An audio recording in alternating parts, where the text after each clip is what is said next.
خواب اور اس کی تعبیر کا اسلام میں بہت اہم حصہ ملتا ہے، جس میں حضرت یوسف علیہ السلام کا خواب چاند، ستاروں اور سورج کو اپنے آپ کو سجدہ کرتے دیکھا، اس کے بعد بھی خواب دیکھے اور ان کی تعبیر کے بارے میں بھی قرآن نے بتایا، اور حضرت ابراہیم علیہ السلام کا خواب اور اس کی تعبیر کے بارے میں بھی قرآن نے بتایا، اور قرآن نے اس چیز کی طرف بھی اشارہ کیا کہ خواب بے شک سچے بھی ہوتے ہیں اور آنے والے وقت کا اندیہ دیتے ہیں، اور ان کی تعبیر کا علم بھی موجود ہے۔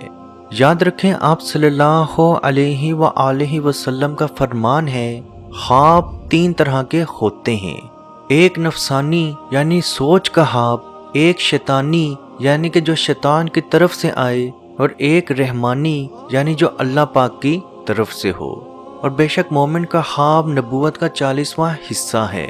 خواب میں شادی دیکھنا، خواب میں اپنی شادی دیکھنا،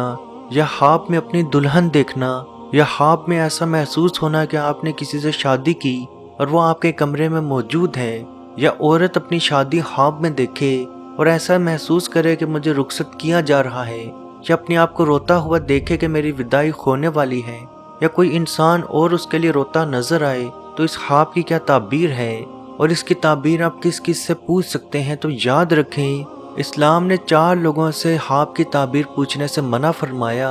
اور یہ بھی فرمایا کہ تم اگر کوئی برا خواب دیکھو تو اس کا ذکر کسی سے بھی مت کرو، اور اگر تم کوئی اچھا خواب دیکھو تو صرف اپنے عزیز و قارب کے ساتھ اس کو شیئر کرو۔ وہ 4 لوگ جن کو آپ خواب بالکل نہ بتائیں، ان میں سب سے پہلے بے دین لوگ، یعنی کہ جو کافر ہوں، مسلمان نہ ہوں، ان لوگوں کو اپنا خواب کبھی نہ بتائیں۔ نمبر 2، عورتوں کو اپنا خواب بالکل نہ بتائیں، کیونکہ وہ آپ کے دماغ میں کچھ نہ کچھ خراب چیز ضرور ڈالیں گی۔ تیسرا، اپنا خواب کبھی بھی جاہل لوگوں کو مت سنائیں، کیونکہ ان کے پاس علم نہیں ہوتا۔ چوتھا، اپنا خواب کبھی بھی دشمنوں کو مت سنائیں، کیونکہ وہ اس چیز سے آپ کو اور زیادہ نقصان پہنچاتے ہیں۔ خواب یاد رکھیں ہمیشہ عالم کو یا اہل تعبیر کو ہی بتائیں جو اس خواب کی تعبیر کا علم جانتا ہو۔ اب کوئی انسان اپنے آپ کو خواب میں دیکھے کہ میری شادی ہو رہی ہے، تو حضرت امام ابن سیری رحمت اللہ علیہ کا فرمان ہے، کوئی انسان اپنے آپ کو شادی کی حالت میں دیکھے یا اس حالت میں دیکھے کہ وہ دلہن گھر لے کے آیا، تو اس کی تعبیر کچھ یوں ہے کہ وہ بہت جلد مرنے والا ہے۔ اور اگر خواب میں یہ دیکھے کہ وہ اپنی دلہن اپنے گھر میں لایا اور اس کے ساتھ سویا، تو اس کی تعبیر کچھ یوں ہے کہ وہ بہت جلد بزرگی پانے والا ہے یا بہت زیادہ ترقی ملنے والی ہے۔ اگر کوئی عورت اپنی شادی خواب میں دیکھے اور دیکھے کہ شوہر اس کے قریب ہے، اسی کے گھر میں، تو اس چیز کی تعبیر ہے کہ وہ عورت کی عمر مکمل ہو چکی ہے اور وہ بہت جلد مرنے والی ہے۔ اور اگر وہ عورت یہ دیکھے کہ شادی کے بعد وہ کسی اور گھر میں گئی، تو اس چیز کی علامت ہے کہ اس کے لیے یہ زندگی بہت خیر کی ہے۔ یاد رکھیں اہل تعبیر کا کہنا ہے کہ وہ خواب جو ابتدائی رات کے حصے میں دیکھا جائے وہ 5 سالوں کے اندر اندر مکمل ضرور ہوگا،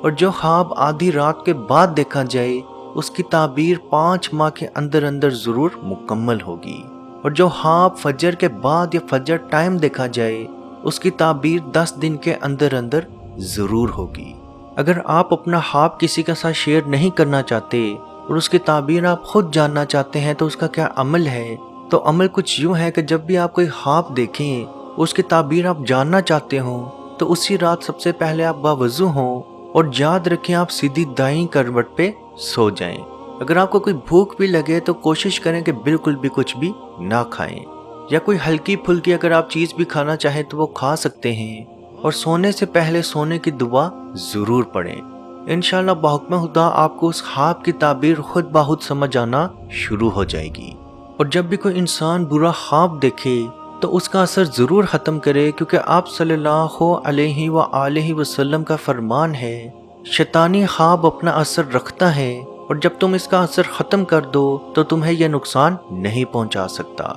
جب بھی کوئی انسان برا خواب دیکھے تو بائیں کروٹ اپنا منہ کرے اور 3 مرتبہ اعوذ باللہ من الشیطان الرجیم، اعوذ باللہ من الشیطان الرجیم، اعوذ باللہ من الشیطان الرجیم پڑھے، اور 3 مرتبہ بائیں کروٹ ہی منہ رکھ کے 3 مرتبہ تھو تھو تھو کر دے۔ تو اللہ پاک کے حکم سے یہ حدیث کا عمل ہے، اللہ پاک کے حکم سے مکمل طور پہ وہ خواب اس کو نقصان نہیں پہنچائے گا۔ عزیز دوستو، اگر آپ بھی کسی خواب کی تعبیر جاننا چاہتے ہیں تو کمنٹ سیکشن میں اپنا خواب آپ ذکر کر سکتے ہیں۔ اگر آپ کمنٹ سیکشن میں اپنا خواب ذکر نہیں کر سکتے تو ویڈیو کی ڈسکرپشن میں آپ کو انسٹا کی آئی ڈی مل جائے گی، آپ وہاں پہ بھی ہمیں کمنٹ کر کے پوچھ سکتے ہیں، یا تو ہم آپ کو وہیں جواب دے دیں گے یا اس ٹاپک پہ بہت جلد ویڈیو بھی لے آئیں گے۔ اللہ پاک سے دعا ہے کہ ہم سب کو اپنے حفظ و ایمان میں رکھے اور کشمیر کے بھائیوں پہ خصوصی رحم عطا فرمائے اور ان کو آزادی کی نعمت عطا فرمائے، آمین۔ اللہ حافظ۔ اے مالک، ہمارے اٹھے ہوئے ان گندے ہاتھوں کی طرف نہ دیکھ، مالک اپنا رحم اور اپنا کرم فرما، مقبوضہ کشمیر کے مسلمانوں کو آزادی کی نعمت سے مالا مال فرما۔ اے اللہ، اس حال کے اندر جب کہ ان پر ظلم و ستم ہو رہے ہیں، اس قدر ان پر مصائب اور آلام ہیں، اے مالک و مولا، اس ماہ مقدس کی مقدس گھڑیوں کا صدقہ اے اللہ کشمیر کے مسلمانوں کو آزادی کی نعمت سے مالا مال فرما۔ اے مالک، جو ان پر مصائب اور آلام بارش کی طرح برس رہے ہیں، اے مالک تو اپنا خاص فضل اور اپنا کرم فرما، ان کی اس آزمائش کو، اس امتحان کے اندر ان کو کامیاب فرما، ان کی اس آزمائش کو دور فرما۔ اے مالک و مولا، اپنا کرم فرما، ان کو آزادی کی نعمت سے مالا مال فرما۔ اے مالک، ہم گناہگار سیاہکار جو بھی ہیں، تیرے محبوب کی امتی ہیں، تجھے تیرے نبی علیہ السلام کا، اس کی محبوبیت کا واسطہ دے کر تجھ سے دعا مانگتے ہیں۔ اے مالک، کشمیر کے مسلمانوں کو آزادی کی نعمت سے مالا مال فرما۔ اے مالک، ملک پاکستان کو استحکام عطا فرما،